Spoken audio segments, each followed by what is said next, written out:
Hello, my name is Vedant. I am a legal intern with Lexis and Company. Before starting the video, I would like to say that please like and share the videos and subscribe to the YouTube channel of Lexis and Company. There is a small disclaimer that this video does not promote or advertise anything about the Lexis and Company as per the guidelines of the Bar Council of India, and these videos are only for educational purposes and nothing else. So, today's topic of the video is copyright law with respect to museum industry. Copyright law and the museum industry may sound like an odd fit, but in truth, they are intricately linked in their purpose and the object, which is essentially to promote and encourage the progress of science and art in order to constantly maintain the value and heritage attached to certain works. Museums have been defined by the Institute of Museum and Library Sciences as an organized and permanent non-profit institute, essentially educational for aesthetic in purpose, with professional staff which owns and utilizes tangible objects, cares for them, and exhibits them to the public on some regular schedule.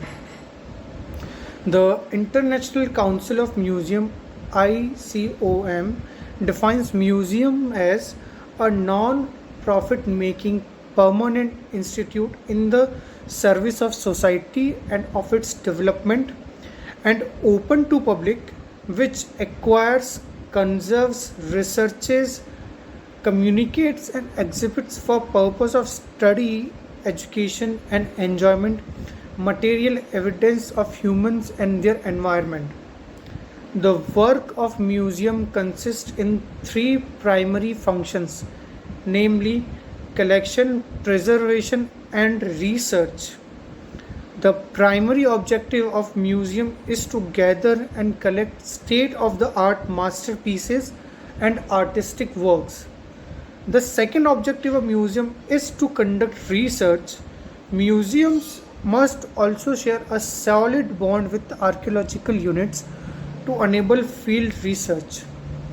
Museums also conduct public programs in form of exhibitions, short films, light and sound shows, etc., in order to attract tourists and enthusiasts around the world. Museums have also entered into the digital age with the aim to widen the accessibility of the work which would otherwise remain inaccessible. Art museums specializes in works ranging from photography, sculptures, paintings, drawings, and other categories of work which are separated into different smaller spaces which are also called as galleries. The Louvre in France is the world's most popular art museum, having over 7.3 million visitors across the globe each year. The museum industry is owned, managed, and controlled by the law of copyright. Suppose a museum named A plans to hold an exhibition of painting of a renowned artist and is also considering three of the artist's work for purchase.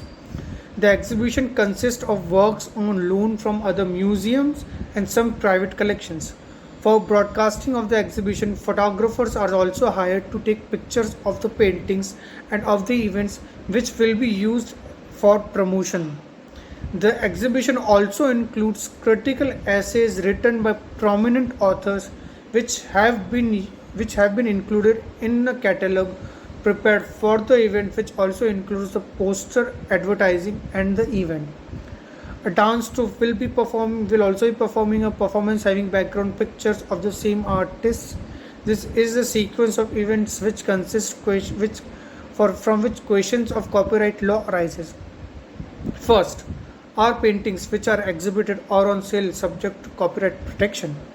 Second, what are the copyright implications of displaying paintings which have been brought on loan?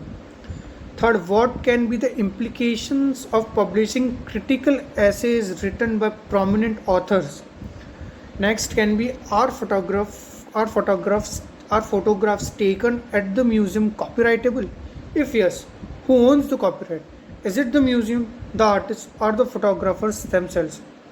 What can be the copyright issue attached to the dance performances? Is the museum considering the moral rights of these performers? These are some of the few questions which indicate the importance of the law of copyright, especially in context of a museum. So this was all about how copyright law is very much related to the museum industries, and what are the questions involved in holding an art gallery of renowned or famous artists' art. In next video, we will also explore what are the limitations or exceptions in the copyright regimes for museums. For today's video, that's it. Thank you. Please like and share the video and subscribe to the YouTube channel of Lexis and Company. Thank you.